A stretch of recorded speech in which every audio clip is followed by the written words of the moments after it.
Good morning, everyone. It's Carpo again. I woke up this morning and it's about 7:19 a.m. Actually, wow, time's going by fast. Now it's about 7:50. And my question for the day, as far as this video, is going to be, what is more important, internal or external knowledge?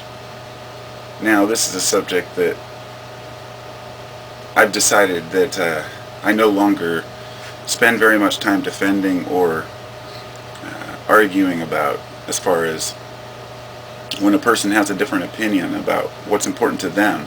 I have no right to tell them what should be important to them.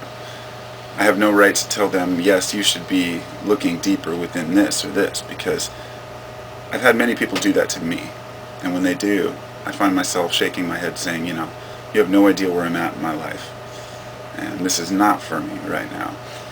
So, as far as the internal and external knowledge, I guess what I'm asking is, what's more important, knowing the universe or knowing the mind? And to those who have delved deep into these questions, you may know that knowing one or the other helps you to understand the other. So, for example, if you understand the universe as a whole, which we cannot comprehend right now, then you would be able to understand the human mind a little better.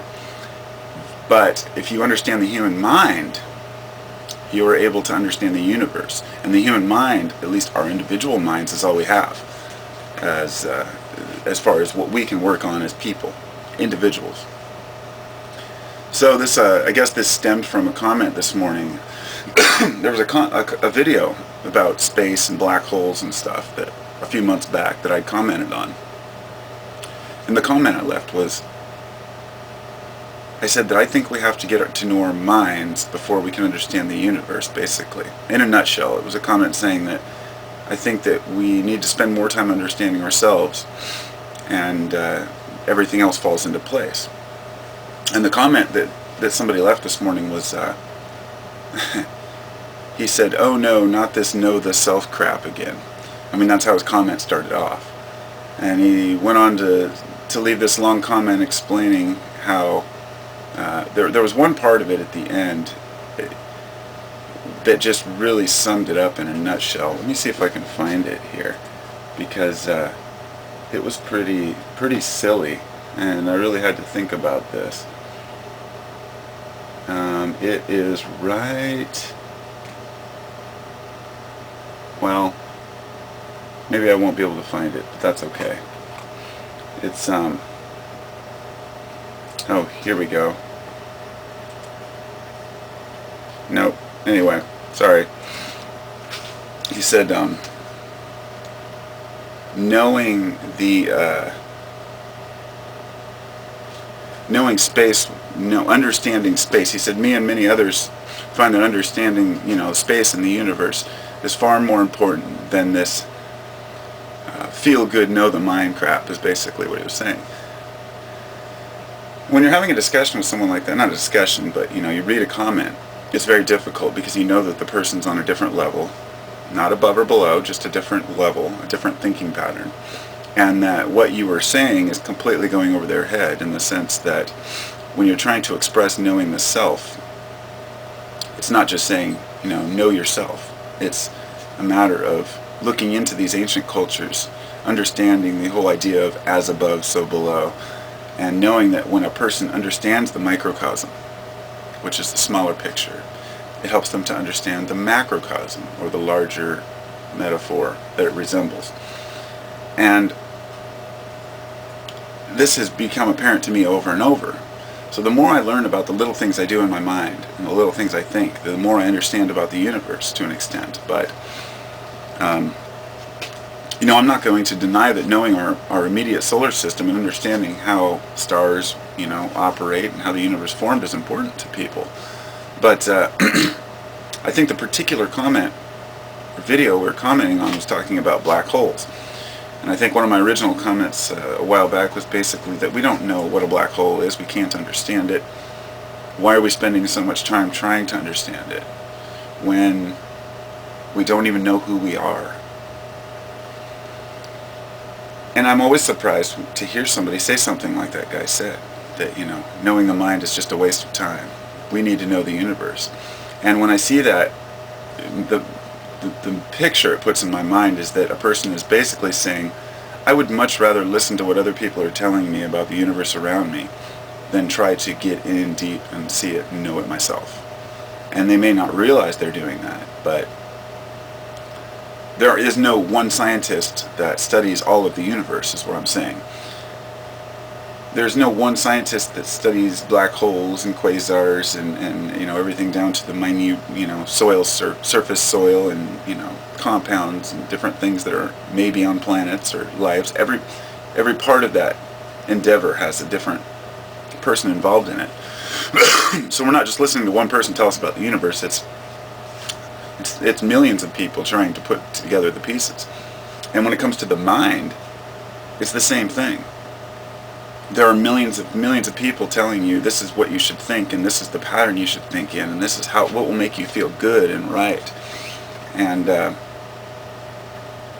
it's all bullshit, because we have to find that in our individual search, in our individual minds. I mean, one of my subs mentioned this morning about how emergencies kind of take us away from the airy-fairy thinking and trying to enjoy life. Not everybody can sit and think about life and philosophize. Sometimes we have emergencies that cause us to be busy all the time. I would say to that, to find a way to incorporate your thinking, your lifestyle, as far as being whatever it may be. In other words, apply what you've learned to your situations, your emergencies. When that tree crashed down in my backyard, I didn't freak out and run around going, oh no, what am I going to do? I sat and made a video about it, and I thought about it for a while, and then I did some thinking about how can I enjoy this week the most I possibly can, and keep myself warm. I was dealing with the emergency, but also considering how it impacted my life, and not dwelling on it by saying, damn it, why did this happen to me? I think that is the number one thing that we suffer from as a species, is victimization. Because we feel like, we've even taken it, and, I understand the angst that comes when people believe that their lives are being run by elite or people who are in charge. And as someone said earlier, I read a comment, somebody said something about how those, in charge have the real power. And I see them as completely powerless, because when the system comes crashing down, the people that are left are going to be the ones with the strong minds. No matter how much you've learned about space or the elite or Illuminati or New World Orders, if the whole grid goes down, there we are thrown back into the Dark Ages, and we will be on our own as individuals. And in that situation, many people who have spent their lives worrying about modern events will find themselves thrown into this chaos of not knowing what to do with their lives, or where to focus their energy. But the people who have been working on themselves deeply are phased very little by life's events. I don't think I can express that or convey that strongly enough. The people who have worked to improve their state of mind and well-being and their tolerance and acceptance are not affected very much by world events, and are not affected very much by even local events. When we become too comfortable in our lifestyles, when we get used to coming home from work, having this food, having this particular television show that we watch, or maybe we're whatever our routine is. Routines are the number one thing that when they get broken, people get upset about it, and they don't know what to do. So people keep their routines pretty mixed up. We have a lot of things to focus on in life, but anyway, we get older, and hopefully we gain wisdom with that, and that's really all there is to it. My whole goal in life is to gain as much wisdom as I can, not to be smarter, not to know more, and not to impress anyone, and not to impress myself, but in hopes that the more wisdom I gain, the easier life will be. That's really it. That's the basis of it. I turned 39 this morning. Actually, it's my birthday today. I turned 39. I'm thinking, people are like, you're going to be 40 next year. And I'm like, so what? And it's, I say, so what? It means nothing to me getting old. It means nothing to me getting gray hair. It means nothing to me to, you know, to move towards that, let's say over that fulcrum point in life, right? You're on the seesaw and you're climbing up, and then boom, you hit the middle point, and all of a sudden everything's going back downhill. And I've been ready for that. I'm embracing that. I understand that. It's something that I've embraced since I was a kid. It's one of the deepest philosophies. In fact, of all the philosophies and ideas that I've held in my mind before I even considered myself a philosopher, one of the most important things for me to conquer was the fear of death. And I've worked on that for years. I wouldn't say that I necessarily have a fear, but I'm not in denial of the fact that as a human, I want to preserve who I am. Because I want to be able to carry that on after this life. So I sit down and ask myself a step further, why? Instead of just saying, I want to carry my mind on, this is how I'm going to do it, or this is what I'm going to believe, I ask myself a deeper question. Why do I want to live on? And why do I think I have the right for my consciousness to exist on? And then I start observing the world around me and people who have the same feelings, the same angsts, everyone,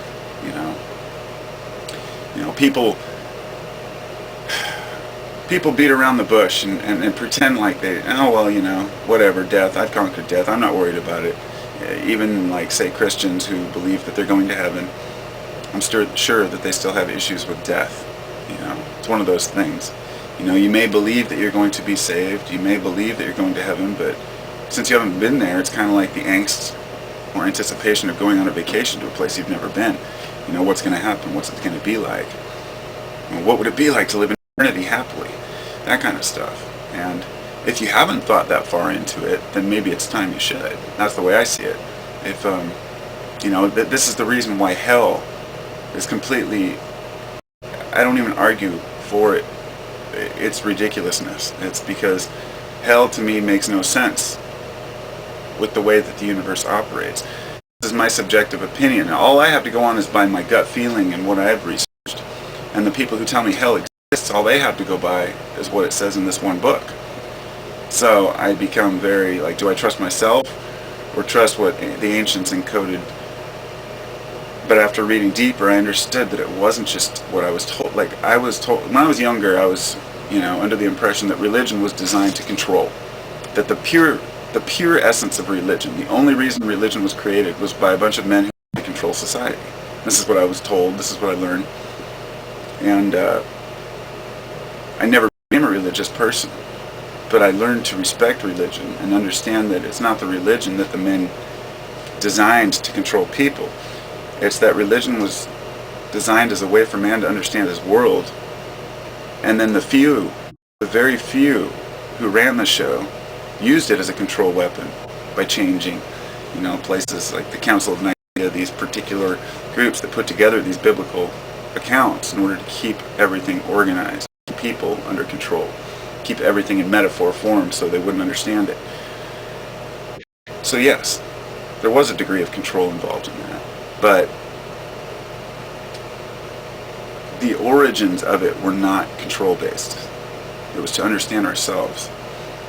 But the fear of death got us so confused that we started designing things like places, like heaven and hell, to try to understand things deeper. But after observing the world, you see that nothing is forever. Nothing is forever. That everything is passing. And whether or not God exists, whether or not there's a universal mind, it all came out of nothing and will go back to nothing. Energy is not created or destroyed. We know that, or we say that, but it doesn't matter. That the universe is expanding and contracting. And amidst this, we're trying to understand one little tiny segment of this life.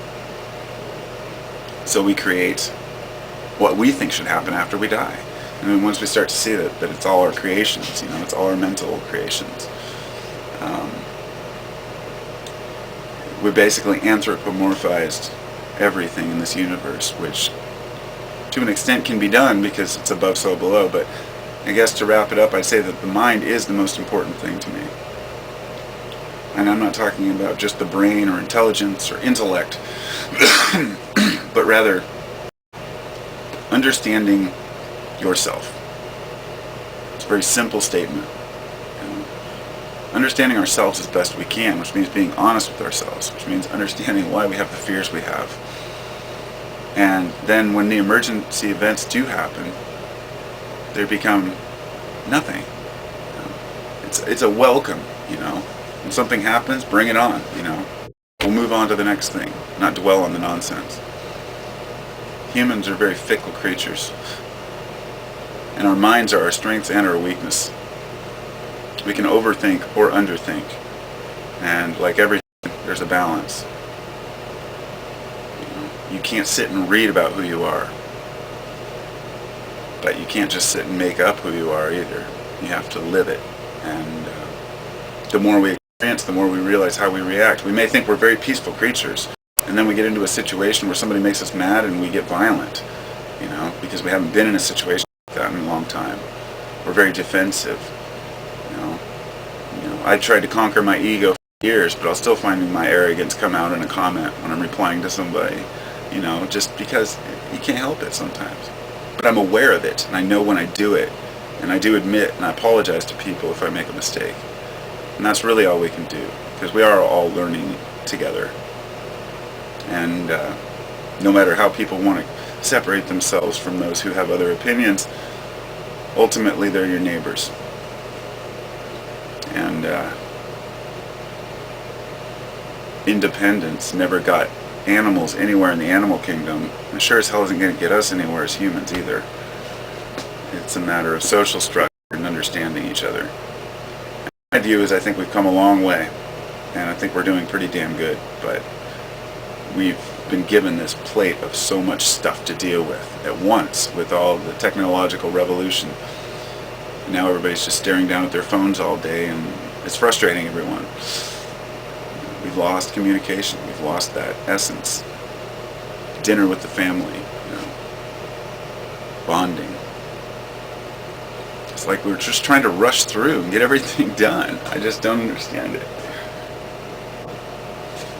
It's like that's the one thing that I've noticed is that I've talked with people about progress, and they say, well, society, we have to progress. And I'm like, but what are we progressing towards? Has anyone asked themselves that?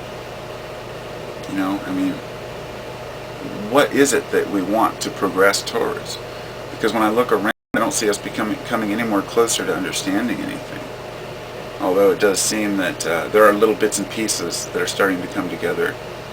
You could take things like recycling and preserving the earth, but to think that, mankind is becoming more aware. But really all that's just doing is trying to cover our own tracks for fucking it up in the first place, to be honest. Not to be defeatist or anything, but the reason why humans are so adamant about preserving the world is not because they become more aware or in tune with it. I think that it's because we want it to be there for us and our kids, and that we want... It's a selfish notion. I hate to say that, but think about it for a minute. Last year I did a video asking if every action was selfish, because it's an old philosophy that there's no action that's done without expecting a result. And even the kindest, such as an example of one of the most mundane things would be just giving a gift to someone you see on the street, someone you've never met. So you're not expecting anything in return from them. Maybe you even just mail something out to somebody randomly that you don't know, So you never get anything back from that. And you may say, well, I just did it out of the goodness of my heart.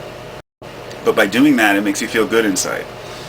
And that goodness, perhaps, is the motivational factor to why we do good things, because it makes us feel good. That's okay. That doesn't mean that it's selfish. It just means that humans have a natural tendency to want to do good things. So, anyway, I guess I'll leave it at that. And the mind is much more important than the space, but I guess they are ultimately integral part of one another. So, for me, understanding the mind helps me understand the space. But for some, if they can understand space, maybe that would help them understand their mind. I don't know. Anyway, have a great day, everybody. Take care.